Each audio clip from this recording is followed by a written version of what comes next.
Today I'm going to try to install the first step, which is the top step, and I'm going to use these supporting brackets pre-drilled, and they're going to go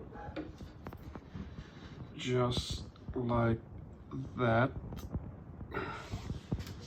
and they would connect in the back with the vertical stringers, which will go all the way down to that step right there. So these will also be roughly flush with this edge of the ladder, and then that way I can proceed down to the steps below it, and then just kind of level each one. So that's going to take some time, so stay tuned. This should be a fun process.